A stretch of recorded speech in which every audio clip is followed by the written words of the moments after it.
Ladies and gentlemen, how do? Welcome back into my workshop stroke garage. It's the early hours of the morning. Something was needling me that I needed to check on this Aspes Yuma 125, which we're going to race this year. Or was it say I'm going to race? Well, I'm not going to race. It's Steve Bedford, a very good friend of mine. He's going to race the bike for me at Tomfenell in Wales. So going through some checks on the bike, and the reason I'm in that early is because still got the dressing going on.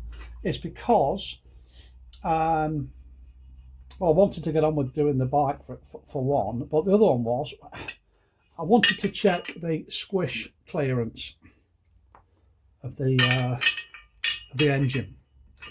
What's the squish clearance? Well, you probably know, and if you don't, hopefully this will become a little bit clearer in a second or two. I've already had the head off this morning. Didn't take long. It's only four knots. Just bear with me.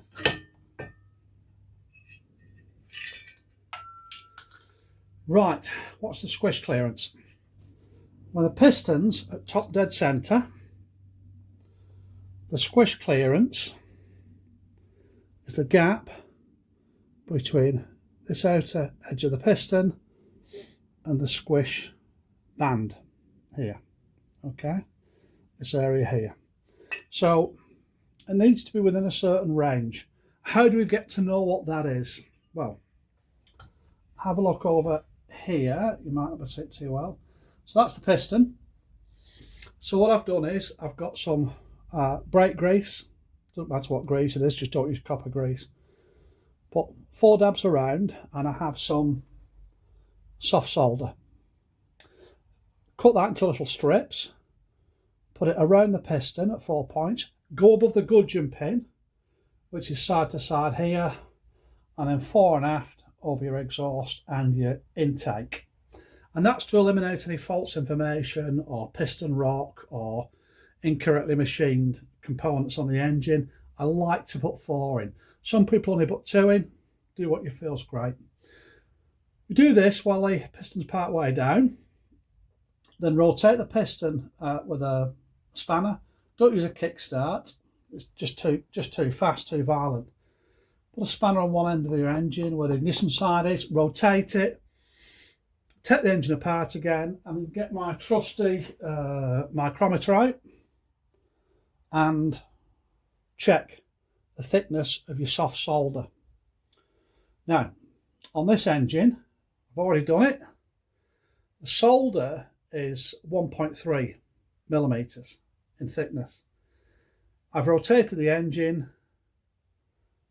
None of this solder's been crushed, squashed, squished, call it what you will. So the gap I've got in there is in excess of 1.3 millimeters. Okay, now if you Google what's the correct squish clearance, everyone will give you a different number. The truth is there's a range that you want, and it depends on many things. I would like to see this at around 0.7, 0.8 of a millimeter would be right for what we're going to do. As it is now, it's excessive. We don't know what it fully is. I'm going to try and find some more solder and redo it to give you the exact figure. So this really needs that to be corrected. Having said that, it's a totally standard engine, and it gave good power from stock. So what I'm going to do is at this point, we're going to resist any modifications, but at the same time, I'm going to collect a lot of data off the engine. So after its first meeting, we can have a look at it. We can say, okay, the piston looks this way, the mixture looks right, with no detonation, etc., etc. And then we can start to move on in increments if the extra performance is needed. Right, so there we have it.